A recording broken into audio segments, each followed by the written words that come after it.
Halo, selamat malam eh, semua sobat HR Plus 62. Selamat berjumpa lagi dengan HR Plus 62 yang malam ini kembali akan berbincang-bincang dengan Anda juga, tapi juga berbincang-bincang dengan salah satu tamu yang nanti kita akan undang ya. Malam ini kita akan berbicara mengenai sesuatu yang agak lain daripada yang lain ya, karena saya menyebutnya sebagai edisi spesial ya, dimana kita mau membahas sesuatu yang kadang nggak disadarin tetapi ada, bahkan juga kadang-kadang sesuatu itu menjadi sesuatu yang jarang orang mau ungkap, jarang orang mau diskusikan ya. Kita akan bicara mengenai asmara di tempat kerja ya. Tentu tema ini menjadi tema yang sangat provokatif. Di samping karena memang tidak banyak orang mencoba mengungkap, tetapi juga menjadi sesuatu yang sebenarnya ada di bayang-bayang kita ya. Jadi kita nanti akan coba ngobrol bersama. Kita nanti akan mengundang karena ini edisi spesial, maka saya akan mengundang satu channel namanya Bincang Intim, yang memang fokusnya itu berbicara mengenai komunikasi, tetapi lebih ke komunikasi seksual ya. Dan saya mau mencoba menggabungkan bagaimana komunikasi ini di dalam konteks dunia kerja ya. Oke. Sebelum kita mulai saya mau sapa, ini ada Amadeo Kreator.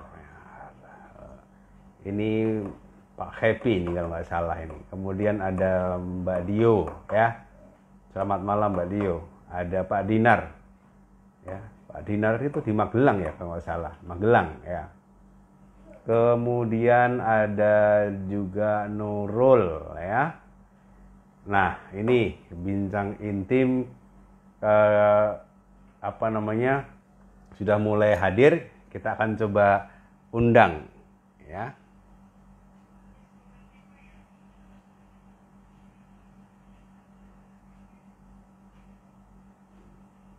Sebentar.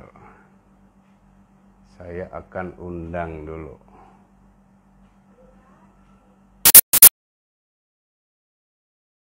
Semoga bisa segera tergabung ya. Pak Indra, selamat Halo, ini. selamat malam, Pak. Halo, selamat malam. Selamat malam. Oke, baik teman-teman, sebelum kita bincang-bincang, saya mau perkenalkan dulu ya. Tamu kita malam ini adalah Ibu Tanti Deliana ya. Kalau saya sering memanggilnya Ibu Liana ya. Itu panggilan boleh panggil gitu ya Bu ya? Ya, silakan, Pak. Ya. Beliau ini founder dari Bincang Intim yang juga sering kali live di hari Kamis ya Bu ya, kalau nggak salah ya. Iya, setiap malam Ya, Jumat. oke. Malam Jumat dengan mengusung tema komunikasi, tetapi secara spesifik lebih ke komunikasi seksual ya.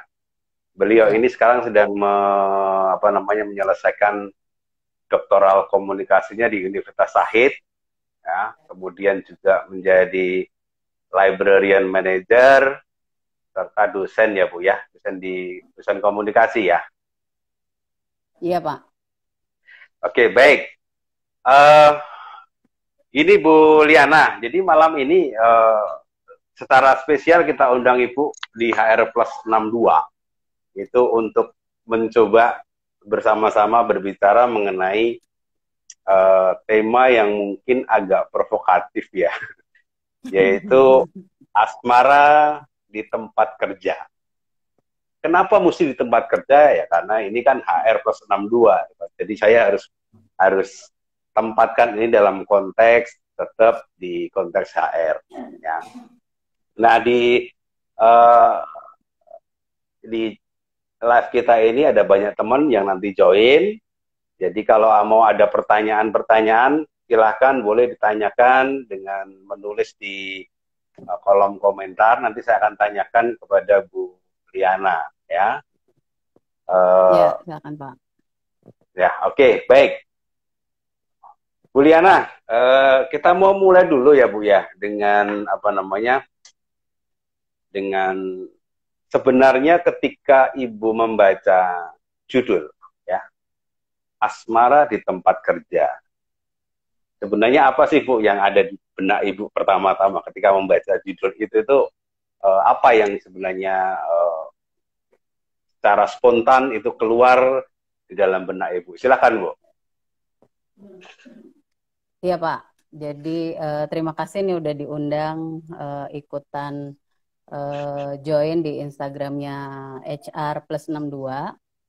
Kalau kita melihat atau membaca judul dari yang dibuat ya tentang asmara di tempat kerja, sebenarnya kan asmara itu bisa terjadi dimanapun ya, entah di tempat belajar, di tempat bekerja, atau dimanapun yang memang ada individu, ada pasang, ada laki-laki dan perempuan, nah itu bisa sangat terjadi. Jadi relasi maupun asmara itu sebenarnya sangat mudah terjadi dan bisa terjalin. Hanya saja memang tinggal kita mau melihat apakah perusahaan atau institusi tempat individu tersebut bernaung itu menyetujui atau memberikan boleh atau tidak jika terjadi asmara di tempat kerja. Memang beberapa orang yang bercerita di Bincang Intim, hal tersebut sebenarnya sangat lumrah terjadi ya, apalagi relasi yang terjalin itu meningkat ke arah keintiman. Jadi termasuk provokasi juga karena akhirnya orang mulai seperti apa ya, dek gitu ya. Mungkin gue juga pernah mengalami hal tersebut. Hanya saja ada beberapa orang yang tidak sadar bahwa itu masuk ke dalam relasi atau masuk ke dalam asmara. Jadi memang ada perbedaannya Bu ya. Sih, Pak. Memang ada perbedaan Bu ya antara relasi dengan asmara itu ada perbedaan atau bukankah itu dua-duanya sama-sama relasi sebenarnya ya? Artinya kalau saya sebagai HRD saya kan mengatakan bahwa ya semua orang di perusahaan harus memiliki relasi yang mendalam, ya, saling mengenal. Bahkan saya sebagai seorang pimpinan di departemen saya juga harus punya relasi yang cukup mendalam dengan tim-tim saya, tetapi juga relasi yang juga mendalam kepada karyawan yang lain. Nah, apakah itu juga saya bisa dikatakan saya punya asmara di dalam dunia kerja? Wah, kalau gimana seperti itu banyak sekali ya Pak asmaranya ya Pak ya. Ya. Oke, jadi berbeda Pak antara asmara dengan relasi. Kalau relasi itu memang hubungan yang dibangun kalau ranahnya ke ranah pekerjaan itu memang hubungannya, relasinya itu karena profesionalisme dibangunnya. Nah, kalau asmara itu memang ketertarikan antara dua individu gitu ya, dan itu Hmm. memang arahnya ke arah keintiman atau masuk ke ranah komunikasi yang sudah sampai ke tahap intim, Pak. Nah, intim itu Hmm. sendiri kan sebenarnya tidak melulu langsung ke apa namanya terkait yang berhubungan dengan hubungan seksual gitu ya, tapi Hmm. Hmm. keintiman itu memang akhirnya ketertarikan bisa dengan fisik, tapi juga bisa masuk ke dalam perilaku seksual, tapi tidak melulu berakhir pada hubungan seksual. Jadi Bisa nggak Bu di apa coba dideskripsikan eh, apa namanya bagaimana sih indikasi indikasi seorang karyawan punya relasi dengan karyawan lain, relasinya mendalam, eh, dan karyawan yang punya asmara dengan karyawan lain gitu loh. Itu ada nggak tanda-tandanya? Ya, oh ini semata-mata relasional dekat profesional, tapi ini apa namanya? Ini adalah relasi yang ada unsur asmaranya. Sebenarnya pembedanya tadi dikatakan pembedanya adalah keintiman gitu kan ya, keintiman. ya, Tetapi hmm, apa namanya? Kalau saya sebagai seorang praktisi HR, bagaimana saya bisa melihat uh, kualitas relasi yang memang ini relasi profesional, tapi relasi itu ada bumbu asmaranya itu. Kalau secara komunikasi gimana ngelihatnya itu, Bu? ya Pak. Jadi kalau misalnya relasi yang masuk ke ranah pekerjaan gitu ya, itu lebih ke ngelihatnya memang profesional. Hmm. Nah, kalau masuk ke asmara yang arahnya ke keintiman, itu ada atau apa namanya ditambahkan dengan perasaan-perasaan emosional seperti misalnya Hmm.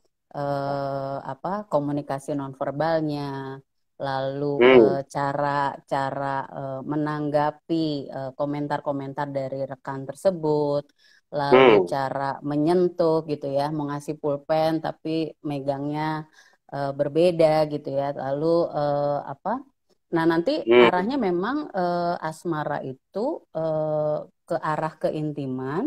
Jadi sudah tidak lagi bisa membedakan bagaimana yang masuk ke arah profesional. Jadinya dia nggak lagi punya batas antara profesional dan Hmm. relasinya itu yang masuk ke arah asmara. Hmm. Itu bisa bisa dilihat orang lain gak sih, Bu? Maksudnya kalau saya misalnya nih, saya punya relasi asmara Hmm, dengan salah satu karyawan saya misalnya. hmm, Itu saya mencoba nih, ya, udah saya sudah sampaikan, udah kita tutup rapat-rapat ya, jangan sampai hmm. orang lain tahu gitu kan. Nah, secara komunikasi apa bidang komunikasi nampak nggak sih Ya, orang yang ya. punya relasi intim Hmm. eh, yang ada bumbu asmara dan tidak itu kalau kita ngelihat dari luar itu bisa nampak nggak sih? Ya, jadi kalau terkait dengan relasi dan hubungan, selama memang Hmm. individu di luar relasi tersebut itu pernah merasakan atau pernah mengalami suatu jalinan hubungan atau suatu jalinan hubungan interpersonal, itu pasti dia Hmm. bisa melihat, Pak, melihat ya dalam tanda kutip. Jadi Hmm. misalnya tadi ya Bapak bilang bahwa kita tutup ya rapat-rapat gitu ya, tapi dari Hmm. pancaran mata Bapak terhadap apa namanya lawan jenis tersebut yang punya Hmm. relasi asmara itu bisa Ah, terpancar dari perilaku ah, Bapak yang melulu membela yang bersangkutan misalnya, akhirnya tidak ada hmm. batas antara profesionalisme dengan kedekatan secara asmara gitu, itu sudah tidak ada Hmm. batas dan Hmm. akhirnya terjadi apa namanya beberapa tindakan-tindakan atau perilaku yang sangat eksklusif gitu ya tadi. Jadi Hmm. misalnya dia melakukan sesuatu, akhirnya bapak nggak marahin atau bapak tidak tegur dan lain sebagainya. Nah, orang-orang di luar apa namanya istilahnya ring ya, di luar relasi tersebut itu pasti melihat atau bisa menginterpretasikan kedekatan itu sebatas hanya kedekatan relasi atau interpersonal profesional atau itu sudah masuk ke arah asmara. Jadi memang sebenarnya apa namanya komunikasi yang nonverbal itu yang kita harus pelajari memang Pak. Jadi kalau kita pernah merasakan bagaimana yang namanya apa namanya asmara, jatuh cinta dan lain sebagainya, itu kan pasti kita bisa tahu tanda-tanda orang yang punya kedekatan relasi sampai ke arah keintiman itu Pak. Jadi bisa terbaca sebenarnya. Ada nggak sih Bu, kalau di ranah komunikasi ya, hal ini itu diteliti gitu loh ya, diteliti. Ada nggak sih yang meneliti bahwa apa namanya, bagaimana sih dinamika kerja di satu tempat sehingga muncul data misalnya bahwa kecenderungan-kecenderungan yang terjadi di tempat kerja itu apakah memungkinkan, berapa persen sih memungkinkan terjadinya apa namanya, terjadinya asmara gitu ya, atau memang ini sesuatu yang tabu yang sama sekali di luar perhatian orang sehingga nggak pernah diperdalam secara itu. Bisa cerita Bu soal ini Bu? Ya Pak. Jadi terkait dengan komunikasi yang ranahnya ke ranah keintiman, akhirnya masuk ke dalam perilaku seksual, itu memang masih punya batasan-batasan ketabuan ya, terutama terkait dengan budaya, agama dan lain sebagainya. Nah, kalau penelitian yang dilakukan di luar Indonesia, misalnya seperti di Kanada atau di Amerika Serikat, itu memang sudah muncul atau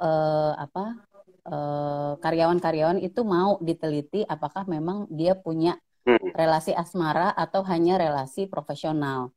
Nah, jadi kalau di Kanada itu penelitian tahun 2017 itu muncul memang 57% itu terjadi percintaan atau asmara di kantor, Pak. Jadi datanya memang lumayan banyak ya. Dan kalau 50%? 57% Pak. 57%, wih. Berarti sebenarnya apa namanya, tempat kerja menjadi potensi terjadinya asmara sebenarnya ya? Iya, sangat memiliki potensi gitu ya. Hampir setengahnya dari apa namanya karyawan sebenarnya punya potensi itu gitu. Nah, cuman kan kalau misalnya kita tarik lagi ke Indonesia, memang data-data seperti ini itu masih belum terlalu banyak yang meneliti karena memang ranahnya ke ranah keintiman sampai ke perilaku seksual gitu. Dan memang apa namanya kalau di Kanada itu memang lebih banyak pihak laki-laki yang mengakui bahwa dia mengalami romansa atau asmara di dunia pekerjaan, Pak. Nah, gimana sih apa namanya? Saya ada yang bilang berpeluang gitu ya, Pak. jadi mulai ada kode-kode. Kalau secara dia, secara apa namanya komunikasi interpersonal ya, apa sih yang menyebabkan tempat kerja itu menjadi tempat yang sangat potensial tumbuhnya apa namanya, tumbuhnya asmara itu apa sih sebenarnya yang menyebabkan kan? Padahal kan ya oke lah, anggaplah gini lah, kita bicara dulu mengenai misalnya orang yang sudah sama-sama punya pasangan ya, kita belum bicara mengenai orang yang single dan sebagainya ya. Saya mengandaikan misalnya ada satu tempat kerja kantor yang semuanya sudah punya pasangan. Kemudian ada penelitian bahwa terjadi asmara di dunia kerja. Itu kira-kira apa sih Pak Apu yang memang menjadi apa yang menjadi penyebab? Toh mereka sebenarnya sudah punya pasangan, punya cinta, punya asmara di rumah gitu loh. Kenapa mesti masih bisa terjadi gitu loh. Gimana Bu? Kadang apa namanya, kalau bercandaannya ya Pak, bercandanya itu ya, Hmm. rumput tetangga kadang memang lebih hijau gitu ya. Nah, apalagi rumput Nah, tetangganya itu dilihat dari lokasi kita tempat bekerja gitu. Jadi hmm, memang kisah asmara atau kisah cinta yang terjadi di kantor itu peluangnya tetap ada 3. Jadi bisa single dengan single, atasan dengan bawahan, hmm, maupun hmm, dengan orang yang memang sudah punya pasangan gitu ya. Jadi hmm, kalau misalnya memang sudah punya pasangan, itu memang hmm, biasanya itu lebih sulit untuk istilahnya terlacak gitu ya Pak ya.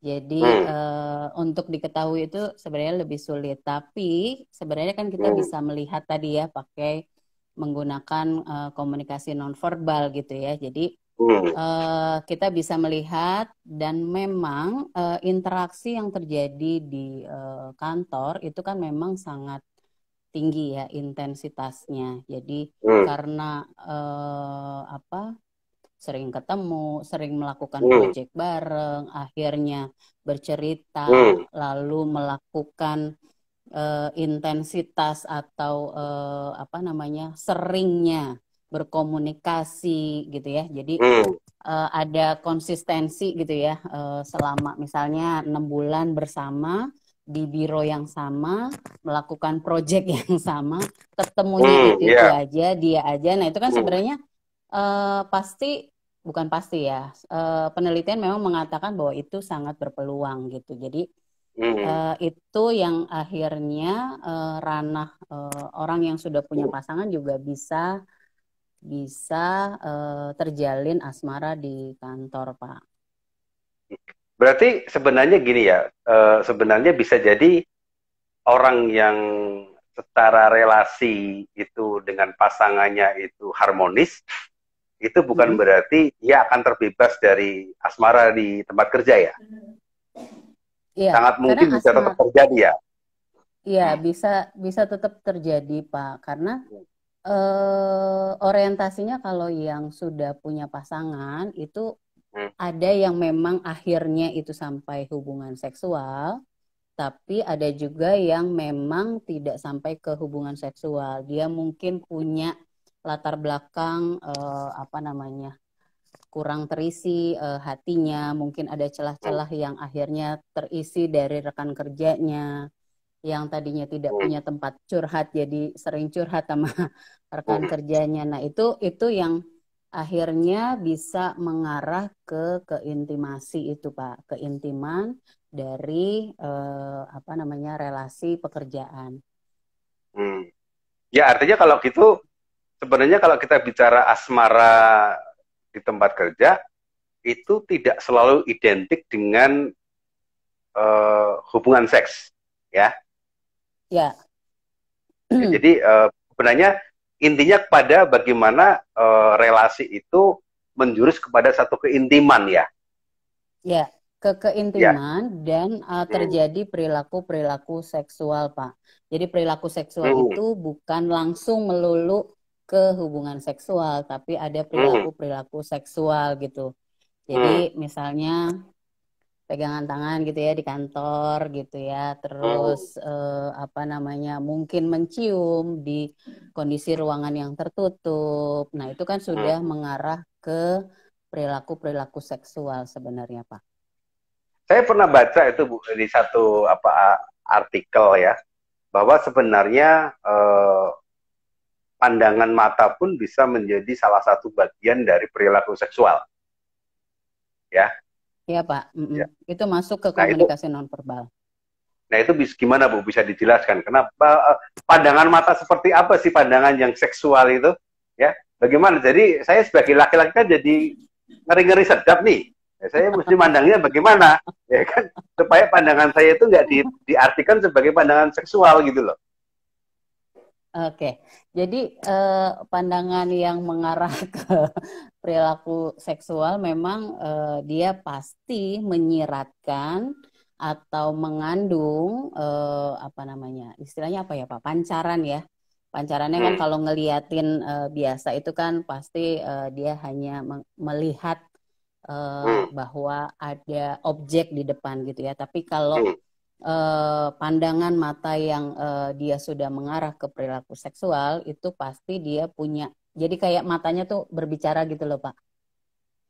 Jadi nah itu memang komunikasi nonverbal itu memang kita harus melatih supaya kita sensitif memang menggunakan atau bisa menginterpretasikan komunikasi yang disampaikan dari pesan-pesan nonverbal. Jadi kalau misalnya kita berbicara menggunakan mata, ya berarti memang kita harus coba mengetes kira-kira kalau misalnya melihat lawan jenis gitu ya, tapi menggunakan komunikasi nonverbal yang mengarah ke arah ajakan gitu kan, ngeliatin dengan ngeliat biasa dengan ngeliat ajakan tuh sebenarnya kan bisa ditangkap dari lawan jenis yang kita ajak bicara gitu. Nah itu komunikasi seperti itu memang ada teknik-tekniknya supaya orang tidak salah menangkap dan orang tidak salah menyampaikan komunikasinya, Pak. Tapi dalam konteks komunikasi nonverbal yang menjurus pada seksual, ya, itu kan kadang-kadang ada satu asumsi yang ya saya sendiri ya sebenarnya agak protes kan, itu kan posisi laki-laki kan biasanya cenderung dipojokkan ya, bahwa laki-laki itu sering melakukan komunikasi dengan dengan verbal, non verbal. Nah sekarang pertanyaan saya, apakah perilaku seksual di tempat kerja, artinya asmara di tempat kerja dengan non verbalnya menjerumus pada seksual itu punya tingkatan yang sama antara laki-laki dan perempuan? Apakah juga perempuan kalau melihat laki-laki juga bisa jadi dengan pandangan seksual? Karena sekarang ini kan asumsinya kan seolah laki-laki yang disalahkan gitu loh. Wah, laki-laki itu kalau melihat wanita ngelihatnya maaf ya bagian-bagian tertentu itu kan. Nah, sekarang pertanyaan saya, ya ini mumpung Ibu juga sebagai perempuan ya. Kalau dari sisi perempuan gimana sih? Apakah juga punya kecenderungan itu? Melihat laki-laki, melihat misalnya bahunya atau apa, tapi dengan pandangan yang seksual gitu loh. Nah itu gimana Bu, bisa dijelaskan? Misalnya gini ya Pak, kalau perempuan itu melihat atau menyampaikan komunikasi seksualnya terhadap lawan jenis, dalam hal ini laki-laki, itu bisa ke macam-macam. Jadi memang bisa ke gestur gitu ya. Dari cara teknik ngomong aja gitu ya. Misalnya Pak Anton gitu teknik ngomongnya bagus gitu ya. Itu bisa menyampaikan bahwa gila itu ganteng banget. Itu ada yang bisa menangkap sinyal seperti itu gitu. Atau misalnya dari aroma juga bisa Pak. Dari teknik dari parfum gitu ya? Ya dari parfum itu bisa. Jadi gila ini baunya laki-laki banget gitu ya. Sebenarnya kan interpretasi bau laki-laki banget itu kan sebenarnya tidak pernah dinyatakan secara eksplisit gitu kan. Cuman ya itu komunikasi-komunikasi nonverbal yang memang bisa disampaikan oleh perempuan ya atau wanita terhadap lawan jenisnya gitu. Jadi melihat laki-laki jalan bajunya rapi dimasukin itu bisa mengarah ke perilaku seksual. Melihat laki-laki yang berkeringat gitu ya itu sebenarnya juga bisa mengarah ke perilaku seksual gitu. Jadi banyak hal yang bisa dijadikan materi untuk menyampaikan komunikasi terkait antara relasi laki-laki dan perempuan sebenarnya Pak. Jadi sebenarnya dua-duanya tetap berpeluang, cuman biasanya sinyalnya yang harus sama.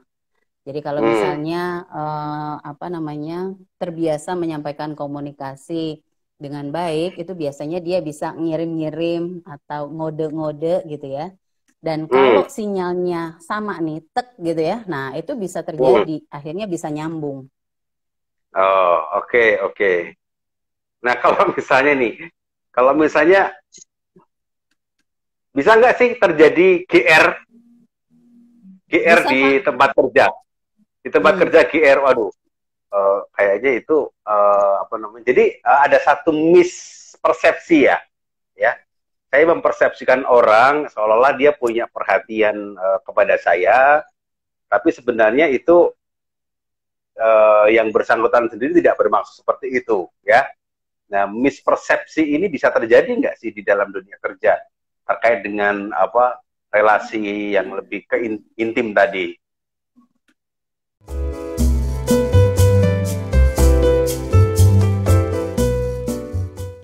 Di dalam komunikasi kan sebenarnya ada apa namanya, ada bisa terjadi gangguan ya Pak.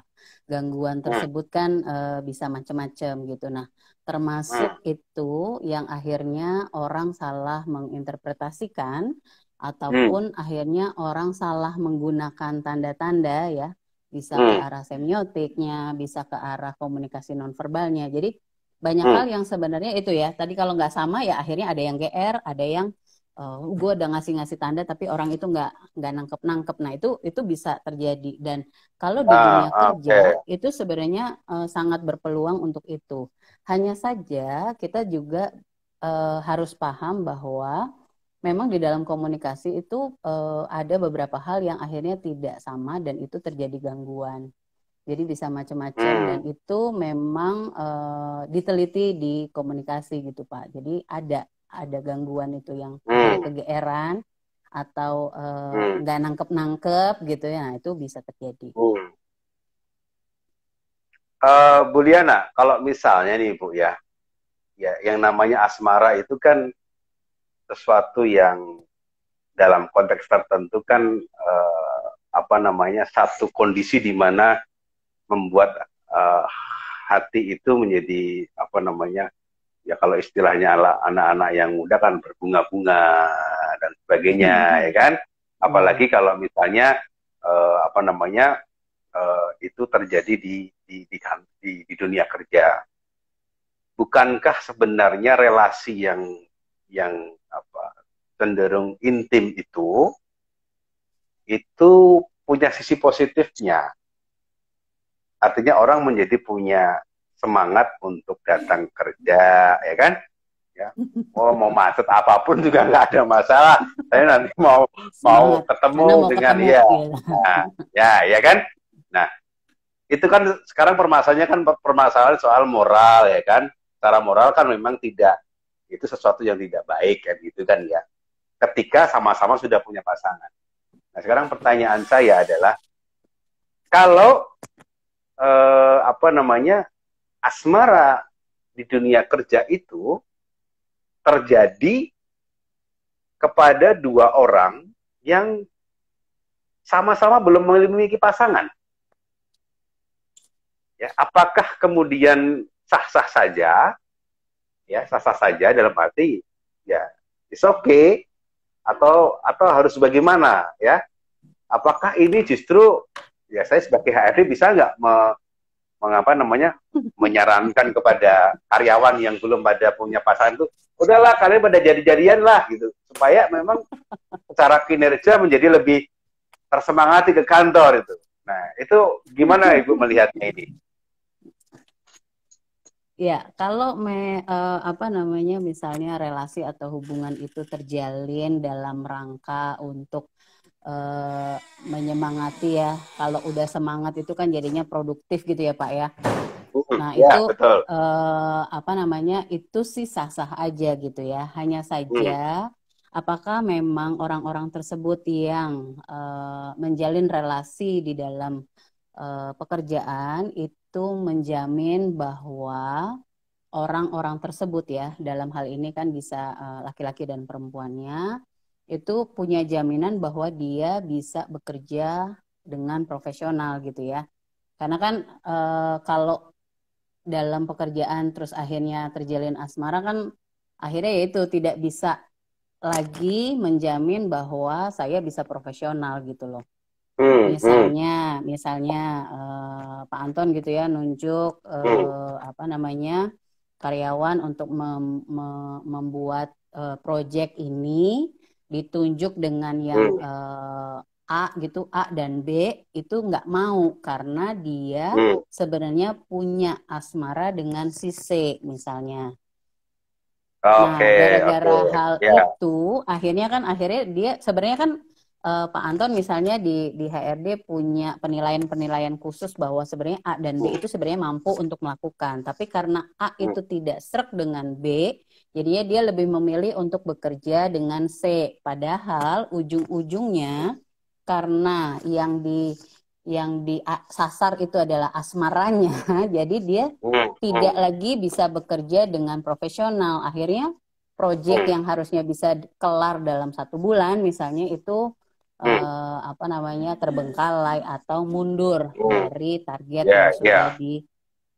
ditetapkan. Artinya Jadi memang susah nggak Pak bisa kalau ada nggak ada jaminan, Bu, ya? jaminan. Iya, kalau nggak ada jaminan bahwa dia bisa tetap profesional, itu sulit sekali atau Hmm, agak sulit nanti buat HRD-nya juga untuk hmm, hmm, hmm, menentukan mana sih yang masih bisa saya jadikan sebuah tim misalnya dan lain sebagainya sih Pak. Oke.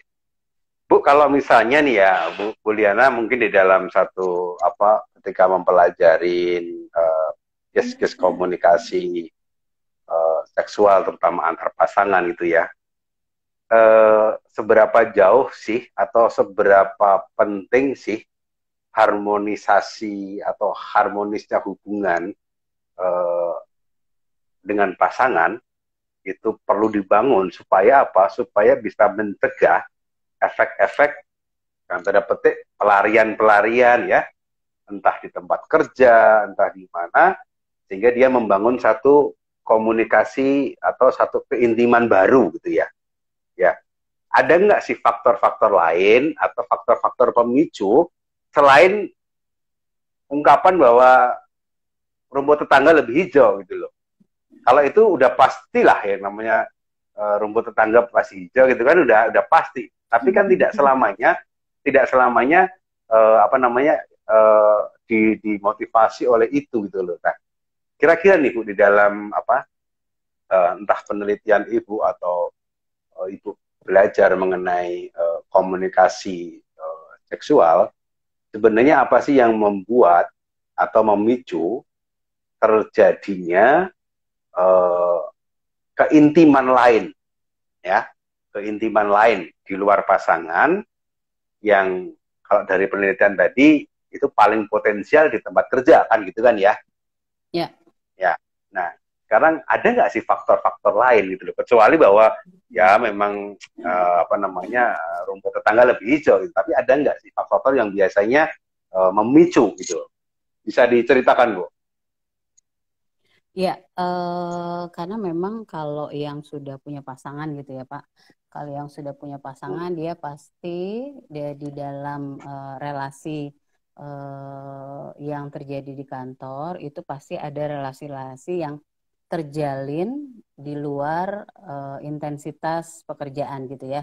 Yang tadinya Hmm. nanya cuman udah kelar belum proyek yang ini gitu ya. Nah, akhirnya mulai nanya gitu ya, lagi ngapain gitu, makan apa hari ini dan lain sebagainya. Nah, Hmm. mungkin ada beberapa yang diteliti itu Hmm. eh, pasangannya itu memang tidak menjalin atau tidak terbangun komunikasi di interpersonal di dalam keluarga.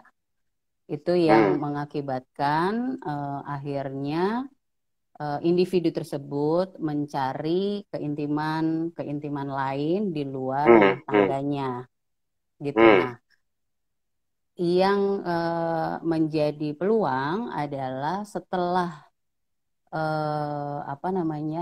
terjadi misalnya percakapan langsung gitu Hmm. ya, atau kalau sekarang pandemi kan agak sulit untuk percakapan langsung gitu ya. Nah, Hmm. ini mungkin mengarah ke percakapan via teknologi gitu. Nah, itu hal-hal yang keintiman tadi tidak bisa terpenuhi di rumah, dia mencari di tempat luar dan akhirnya mendapat respon ya, sinyalnya Hmm. sama itu tadi, bahwa dia kode-kode itu dikasih sambutan positif, akhirnya itu bisa berjalan terus-menerus gitu. Jadi Hmm. proses untuk saling membangun relasi di luar profesional itu terjadi. Dan Hmm. akhirnya percintaan atau asmara yang sebenarnya tadinya tidak menjadi tujuan utama, tapi bisa terjadi di dalam kantor. Kalau misalnya gini Bu, kalau misalnya yang terjadi itu adalah bahwa saya membangun satu keintiman, ya, saya membangun satu keintiman dengan seseorang di kantor, ya, di tempat kerja, intim. Tetapi keintimannya itu tidak sampai kepada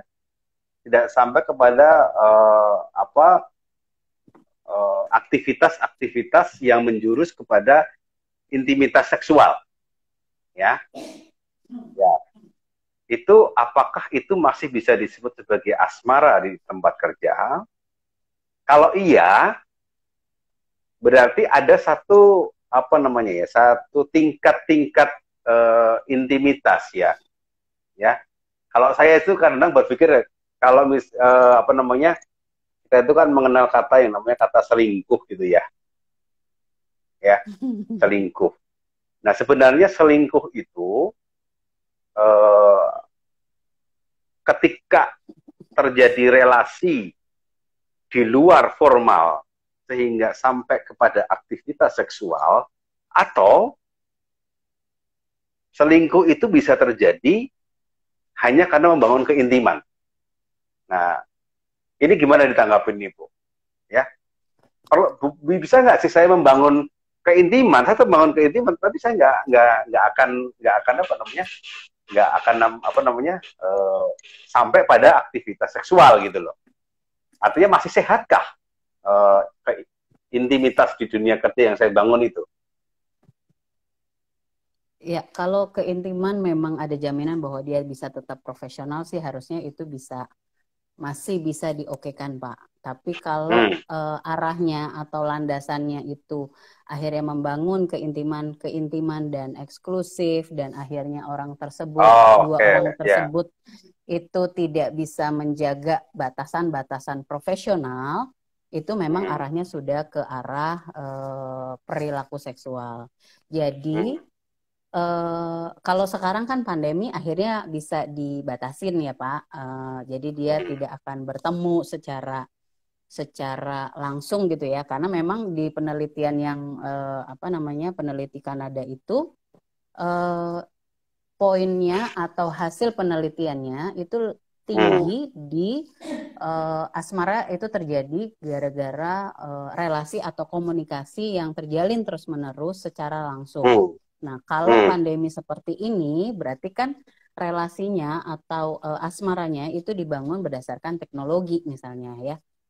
Bisa dikirimkan dengan chat-chat romantis gitu ya, atau berbagi foto yang sebenarnya itu tidak ada hubungan dengan pekerjaan gitu.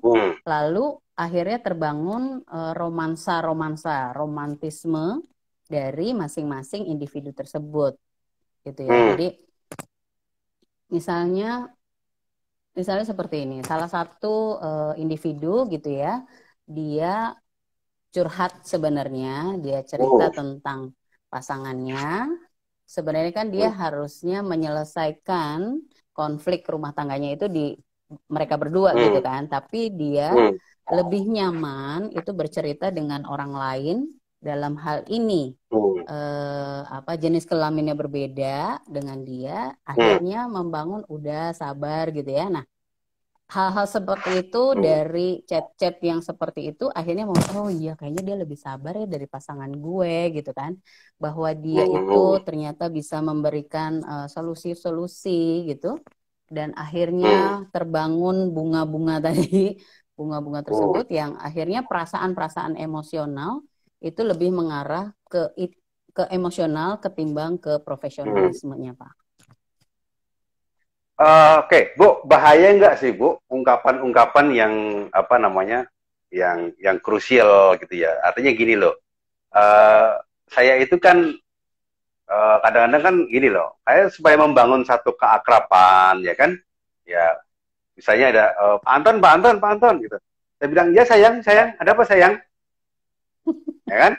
Atau saya mengatakan ya udahlah, kalau buat kamu apa sih yang enggak, kan gitu kan? Hmm. Itu dalam rangka membangun itu. Nah, ungkapan-ungkapan seperti itu sebenarnya secara komunikasi seksual punya resiko atau punya bahaya nggak sih ketika itu diterapkan di dunia kerja? Ya Pak, di dalam komunikasi itu kan memang apa namanya itu ya ada salah interpretasi dan lain sebagainya.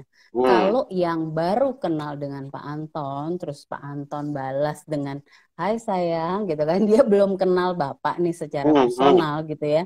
Itu sudah pasti dia akan punya interpretasi yang berlebih.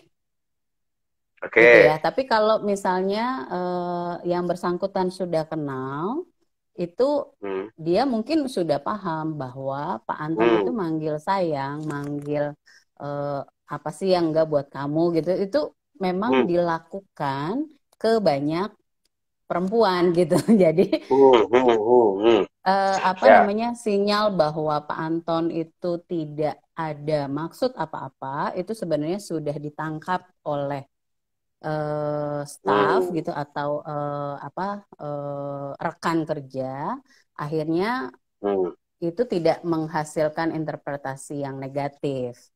Hanya saja itu bisa menjadi bahaya kalau orang tersebut itu memang baru kenal, Pak. Jadi secara interaksi memang belum terlalu dalam dan apa namanya, dia tidak mengetahui sebenarnya seperti apa tipe Pak Anton itu gitu. Jadi bisa seperti itu. Dan kalaupun akhirnya relasinya sebenarnya sudah terjalin, itu bisa terjadi salah interpretasi sebenarnya. Ya, ya. Gitu. Jadi bisa semuanya bisa sangat berpeluang terkait memang dengan apa namanya komunikasi gitu. Oke, Bu. Apa namanya? Waktu kita kan terbatas ya. Ya, kita sudah hampir sampai di penghujung ya. Nah, saya mau kasih pertanyaan terakhir. Kalau secara komunikasi interpersonal dan juga komunikasi seksual, apa sih yang harus dilakukan ketika seorang karyawan yang sudah punya pasangan masing-masing sudah terjebak di dalam asmara di tempat kerja?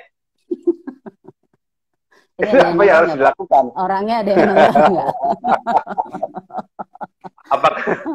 Apakah nasihatnya ya udahlah ditutupin supaya rapat-rapatnya atau bagaimana gitu loh? Kita pengen tahu apa namanya tips-tips kira-kira harus bagaimana kalau orang sudah sampai terlanjur terjebak di dalam asmara di tempat kerja, sementara masing-masing sudah punya pasangan. Nah, kira-kira apakah harus diakhiri, dan di akhirnya bagaimana, atau bagaimana? Silakan. Ya, kalau sudah punya pasangan itu berarti kan memang relasi dengan pasangannya itu juga ada masalah ya Pak ya. Jadi yang paling utama memang dia harus mengakhiri relasi dengan rekan kerjanya, karena kalau dia ingin memperbaiki relasi dia dengan pasangan atau hubungannya dengan suami atau istri, itu dia harus benerin, dan ini nggak boleh terkontaminasi atau terganggu dengan adanya pihak lain itu. Jadi kalau misalnya kalau dia sudah terlanjur, ya dia tinggal ini kan sama-sama forum dewasa ya Pak ya. Jadi arahnya memang harus memperbaiki hubungan keluarga pasangan gitu ya. Dan dia harus memperbaiki atau dia harus mengakhiri relasi dia dengan rekan kerja tersebut. Sebenarnya kalau misalnya yang bersangkutan itu punya